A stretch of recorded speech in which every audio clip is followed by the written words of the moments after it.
So, for me, the daily confrontation with fear has become a real practice for me since about three years ago. I went skydiving in Dubai, right? And skydiving is a really interesting confront with fear, right?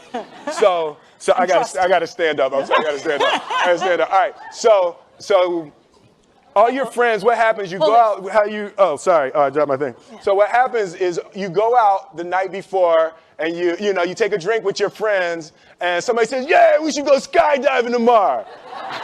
And you go, "Yeah, we'll go skydiving tomorrow." "Yeah, yeah." And you go, "Yeah." And everybody goes, "Yeah." Right? And you go home you by yourself. You're like, Right? And you're like, well, I mean, they was drunk too. Right? So maybe they not, maybe, I mean, we don't have to go. We don't have to do it. So then that night you're laying in your bed and you just keep, and you're terrified. You keep imagining over and over again jumping out of an airplane, and you can't figure out why you would do that, right? And you're laying there and you have the worst night's sleep of your life, but you still have the hope that your friends were drunk, right? So you wake up the next day and you go, down and you say where you were going to meet and everybody's there. You're like, oh, shit. All right, cool. Right? So you get in the van and you don't know that your friends had the same night that you had because they're pretending like they didn't. They're like, yeah, man, my uncle's a Navy SEAL and, this is going to be great. I've been looking forward to this. And you're like, oh, my God. And your stomach is terrible. You can't eat and everything, but you don't want to be the only punk who doesn't jump out of this airplane. So you get there and then you have this safety brief. And you're standing there, and the guys will tell you, well, if the chute doesn't open, what's going to happen is well, why the hell, what could happen? That the chute wouldn't open, right? So you do a thing, and what you do is your first jump, you're attached to a guy who is going, he's going to walk you out. So you go, and you get there, and there's an airplane, and nobody's stopping. Everybody's still going. So you get onto the airplane, and you're sitting there, and it's extra because you're sitting on some dude's lap, some stranger. You sitting on his lap, and it's like, you're trying to make small talk. Yeah, man. So you be jumping with people all the time, huh? Right? So, and then you just want to make sure, you got kids, right? You got people you need to see, right? You just want to make sure he's serious, right? So you get in there. So everything's normal. So you fly and you go up to 14,000 feet, and you notice there's a light. It's red.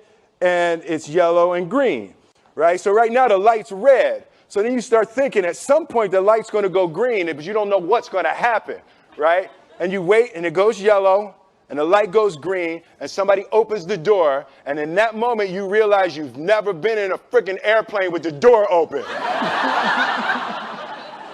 Right? Terror. Oh, sorry, I'm spitting. Oh, sorry. No, terror. Right? So you go, and then, if you were smart, you sat in the back so you don't go first, right? And then people start going out of the airplane. And you go, and the guy walks you up to the end of the thing, and you're standing, and your toes are on the edge, and you're looking out down to death. And they say, on 3. And they say, 1, 2, and he pushes you on 2 because people grab on 3, right? Right? And you go,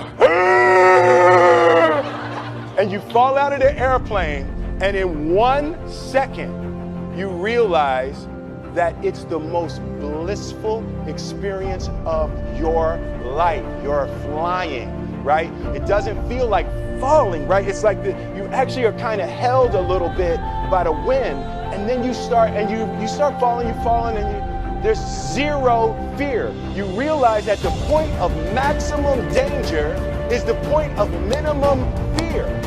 It's bliss. And you're flying, right? And you're doing that, and then 20 seconds, 25 seconds, 40 seconds, and you have enough time to just kind of be like, oh, shit, that's that building. I like that one. Oh, you can see the ocean. right? You start doing all of that. And the lesson for me was, why were you scared in your bed the night before? What do you need that fear for? Just don't go. Why are you scared in your bed 16 hours before you jump? Why are you scared in the car? Why could you not enjoy breakfast? What did you need that? The fear is fear of what? You're nowhere even near the airplane. Everything up to the stepping out, there's actually no reason to be scared. It only just ruins your day. You don't have to jump. And then in that moment, all of a sudden, where you should be terrified is the most blissful experience of your life.